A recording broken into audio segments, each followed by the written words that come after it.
En nombre del Padre, del Hijo y del Espíritu Santo. Amén. Sì, Pater noster, qui es in celis, Ufficiali, sanctificetur nomen tuum, adveniat Veniat, regnum tuum, Regnum, fiat Fiat voluntas tua, voluntas tua, sicut in cielo sicut in et in cielo terra. et in terra. Panem nostrum Quotidianum quotidianum da quotidianum, nobis hodie, hodie, et dimite et nobis debita dimitte nobis nostra, sicut et nos dimitimus debitoribus nostris, et ne nos inducas in inducas in tentationem, sed tentationem, libera nos a sed mal. libera. Amén. Amén.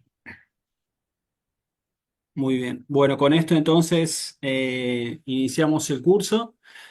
Eh, Primero, bueno, muy brevemente, por ahí ya nos hemos conocido por alguna actividad que hicimos especialmente con Luis Román, ¿sí? Con la mayoría de, quizás alguno de ustedes pudo haber alguna actividad, algún programa que hicimos.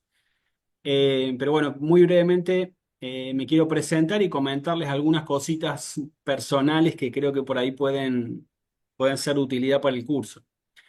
Eh, este es el segundo año que desarrollamos los cursos de latín, concretamente con la Academia de Latín que abrimos se llama Ama y Vive tu Fe, junto con Luis Román.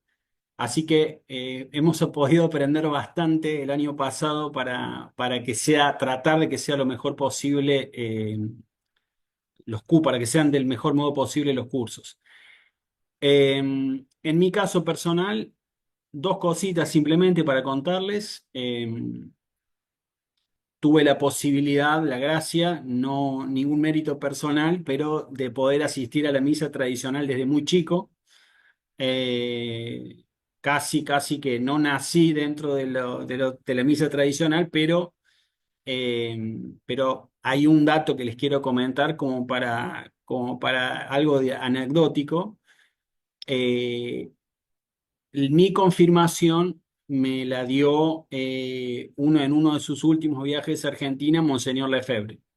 O sea que para comentarles cómo es el vínculo, o que hay un vínculo fuerte, digamos, con lo que es la misa tradicional, ¿no? Eh, Aunque realmente hoy por hoy, y gracias especialmente al motu propio del Papa Benedicto, participo de cualquier misa que sea tradicional, ¿no? En cualquier grupo que realmente tenga la misa tradicional.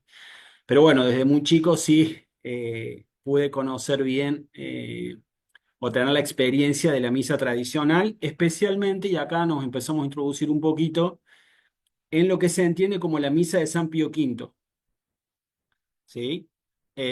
Porque hay que hacer ahí algunas distinciones.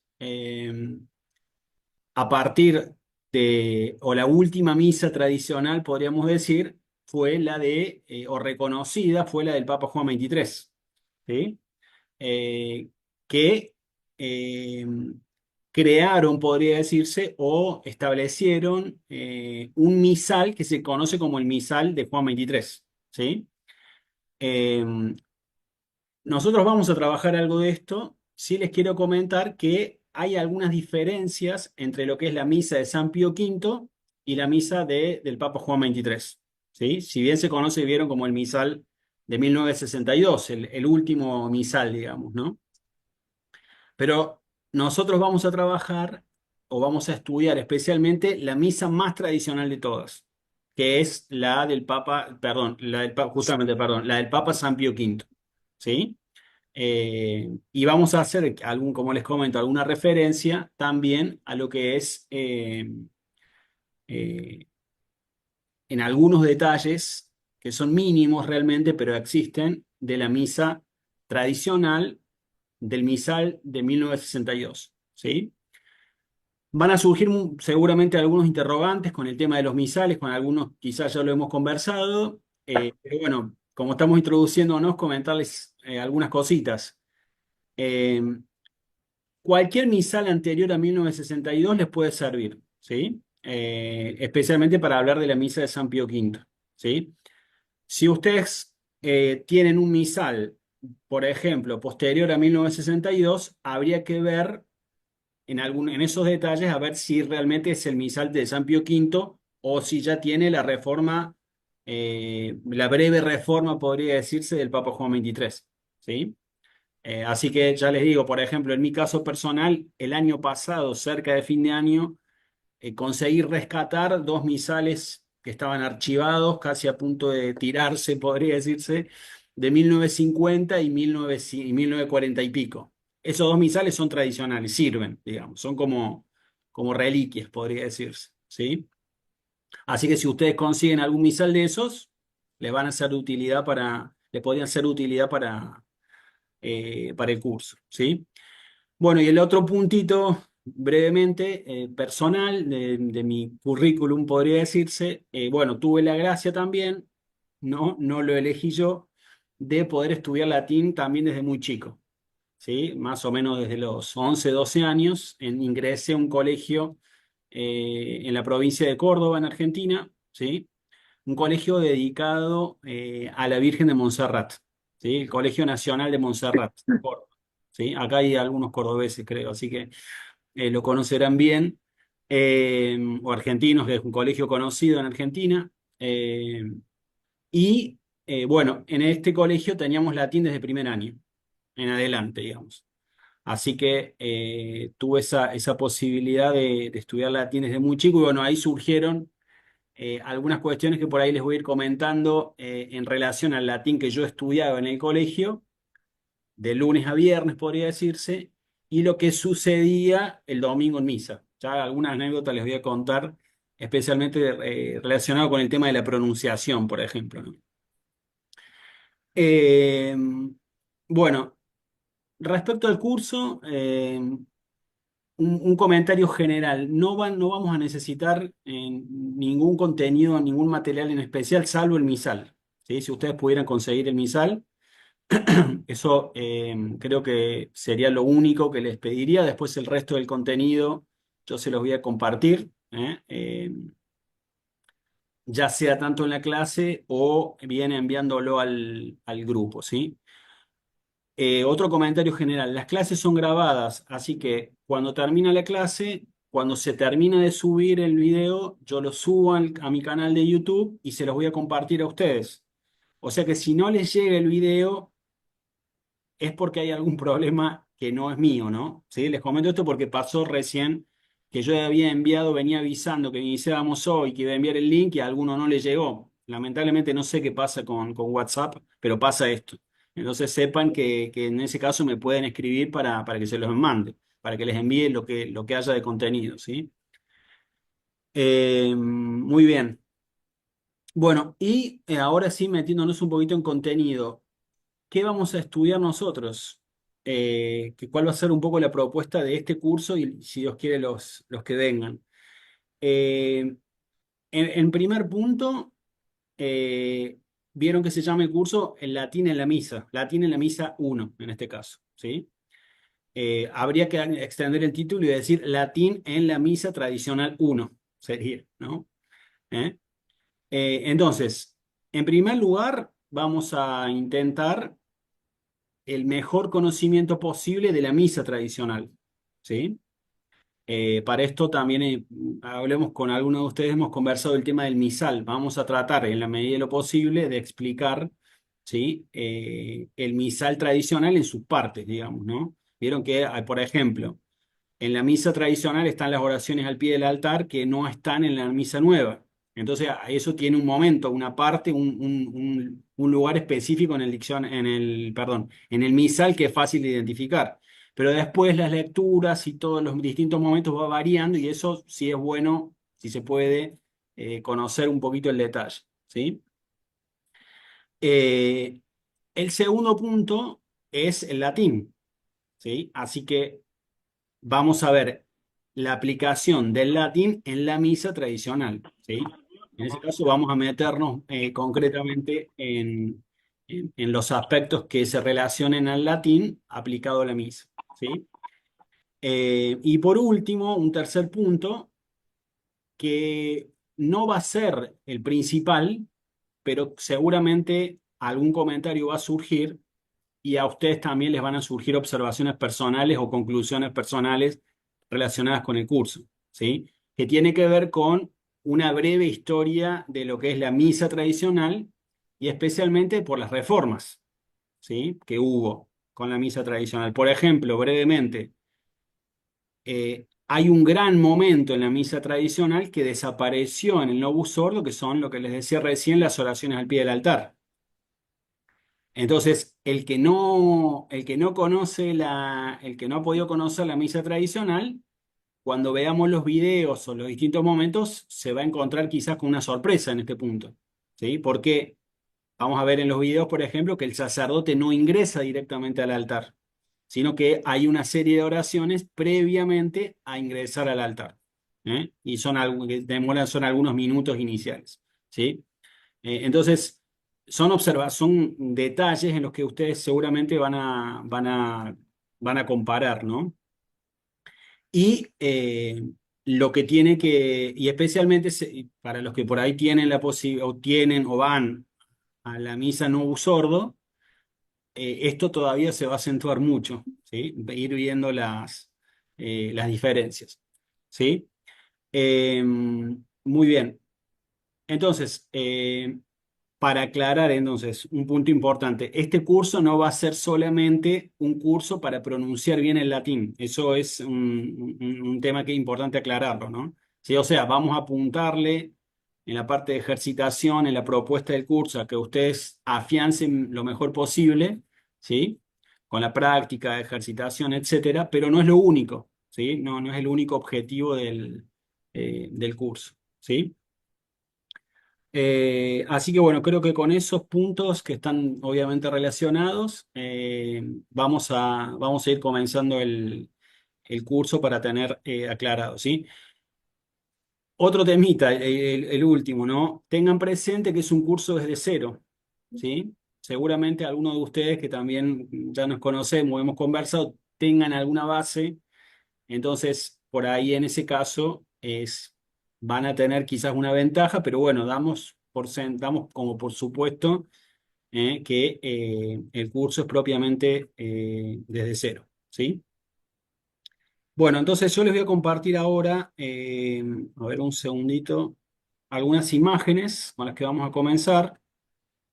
Eh, la verdad que tengo bastante contenido para compartirles, ¿sí? Esperemos que nos dé el tiempo, ¿sí? Lo primero que les quiero compartir es algunas breves referencias, ¿sí? Respecto a lo que han dicho algunos papas, es imposible remarcar o señalar todo lo que han dicho los papas sobre la importancia del latín, ¿sí? Porque la realidad es que lo han hecho casi todos los papas, ¿sí? Incluso, eh, hay que decirlo, el mismo Papa Francisco, si bien no es muy favorable, por ser, digamos, por utilizar un término un poco benévolo, ¿no? Si bien no es muy favorable a la misa tradicional, incluso él ha reconocido la importancia del latín, ¿sí? Si bien con la liturgia no ha sido muy favorable, ¿sí? Pero respecto al estudio del latín en general, sí, él digamos, ha dado algunos documentos reconociendo la importancia del latín, ¿sí? Pero bueno, aquí comenzamos con una primera cita del Papa Benedicto XVI. Dice, la lengua latina siempre se ha tenido en altísima consideración por parte de la Iglesia Católica y los romanos pontífices. ¿Sí? Esto es un buen resumen de lo que ha sucedido en relación con el latín. ¿Sí? Eh, Acá, como se puede ver, la afirmación del Papa no está, a ver, el documento en el cual dictó esto no se limitó solamente a la liturgia, ¿sí? Sino que fue una afirmación en general. O sea, es importante, el Papa Benedicto XVI reconoció que es importante para la liturgia y el estudio del latín en general, ¿sí? Es decir, lo que podríamos dividir nosotros en un estudio comentándoles que sería lo que es el latín clásico, podría decirse, y el latín eclesiástico. En este caso, nosotros estamos en latín en la misa. Estamos hablando de una forma o un estudio del latín eclesiástico, ¿sí? Y aquí en esta otra cita del Papa, Benedicto XVI también, él hace un análisis, ¿sí? Respecto al, al problema con el latín, ¿sí?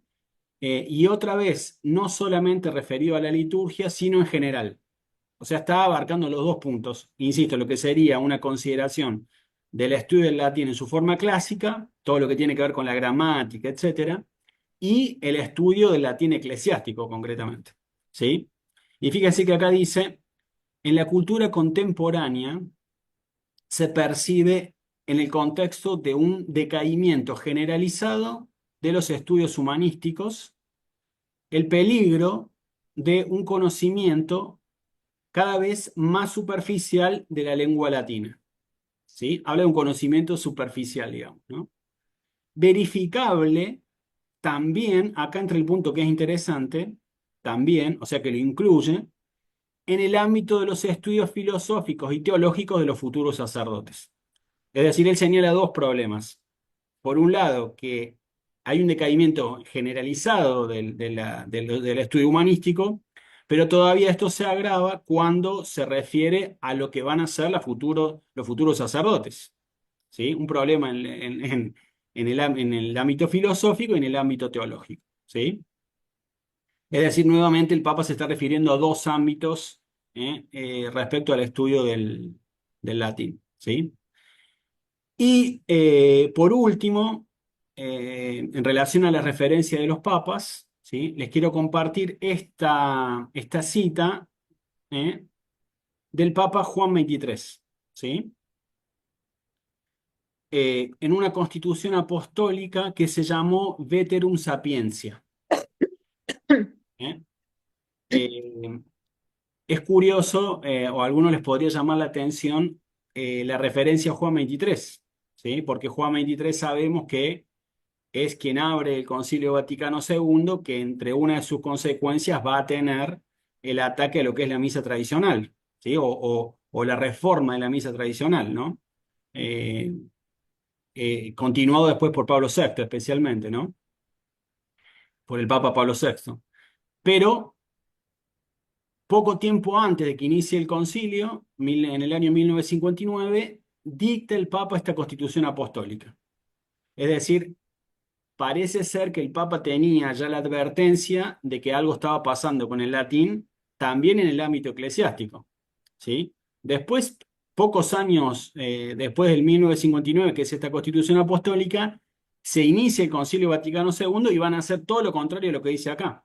O sea, lo que él mismo dijo en su Constitución Apostólica, ¿no?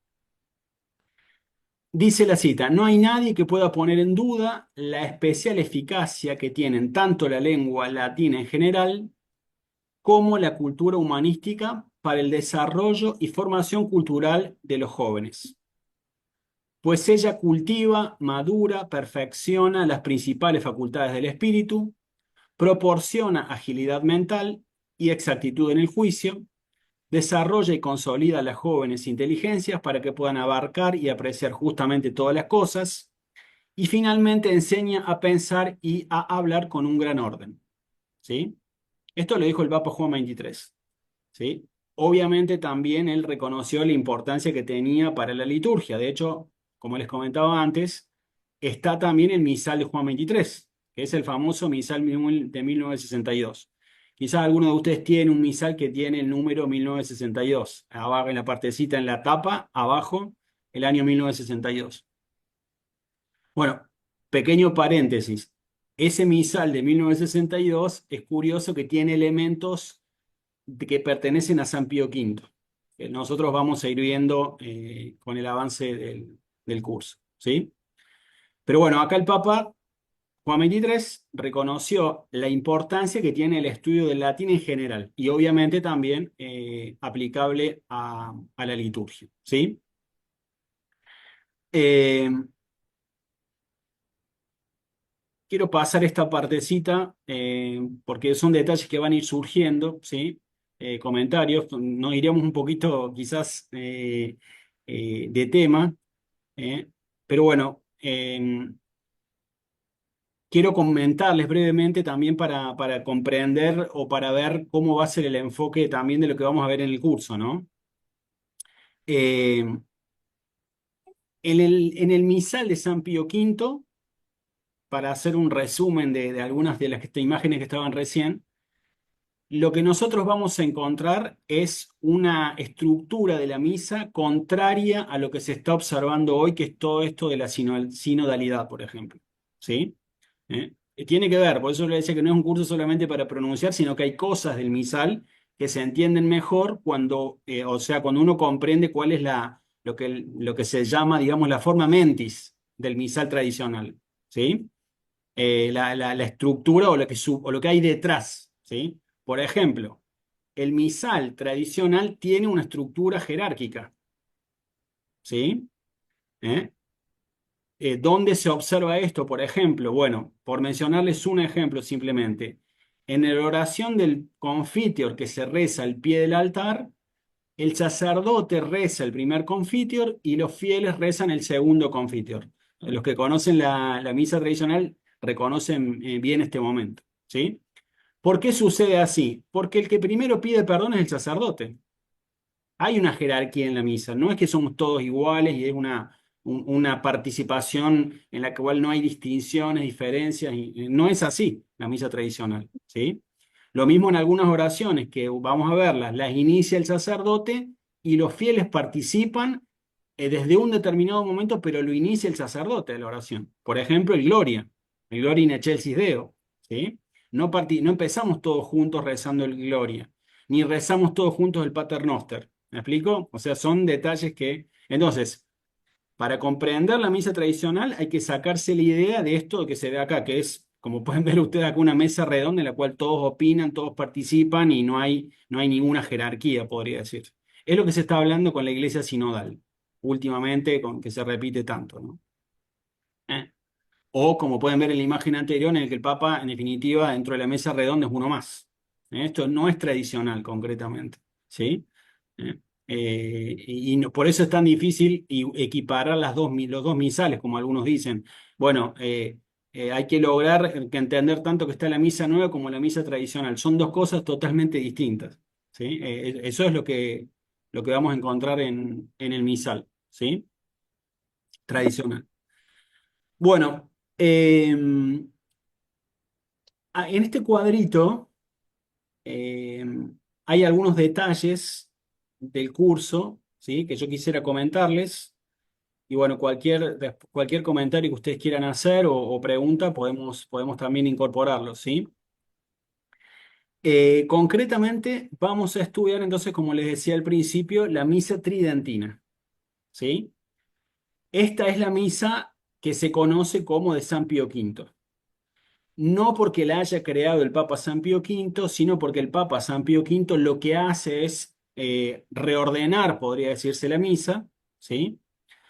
Distintas formas de la misa que tradicional, de tal manera que haya una unidad, ¿sí? Eso es lo que hizo San Pío V, no creó la misa tradicional, ¿sí? Pero se la conoce como tridentina por el Concilio de Trento, ¿sí? Eh, yo aquí puse comparaciones. Van a surgir, quizás a ustedes les suceda esto, comparaciones con lo que es, con lo que se llama el novus ordo, ¿sí? Eso suele pasar, especialmente por ahí para los que no tienen la posibilidad de asistir con frecuencia o siempre a la misa tradicional, va a surgir la comparación. Pero les quiero comentar que el objeto del curso no va a ser un estudio comparativo permanente. Puede surgir en algún momento, pero no va a ser especialmente dedicado a comparar cada uno de los momentos, ¿sí? De la misa tradicional con la misa nueva. Si a alguno le interesa el tema de la comparación continua, hay un libro que les puedo recomendar. Yo tengo el PDF también, por si a alguno le sirve. Hay una edición nueva, ¿sí? De un profesor argentino que se llama Pablo Marini, ¿sí? Que tiene un estudio comparativo de las dos misas, de la misa tradicional con la misa Novus Ordo, ¿sí? Especialmente de Pablo VI, ¿sí? No, insisto, no la comparación entre misa tradicional San Pío V con Juan XXIII, sino San Pío V con Pablo VI, serían las dos misas, ¿no? ¿Sí? Bueno, la causa, el objetivo, bueno, obviamente va a ser intentar la perfección personal, obviamente, pero también que ustedes puedan, digamos, contribuir a la perfección, o que podamos contribuir a la perfección en el mismo rito tradicional, ¿sí? ¿Por qué les comento esto? Porque hemos tenido la posibilidad de experimentarlo. Ha pasado algunas veces, o incluso hasta hace muy poco me pasó, que una alumna me dice que fue a la misa de San Pío V y que el sacerdote, por ejemplo, rezaba el Gloria in excelsis Deo y los fieles se quedaban en silencio. Estamos hablando de San Pío V.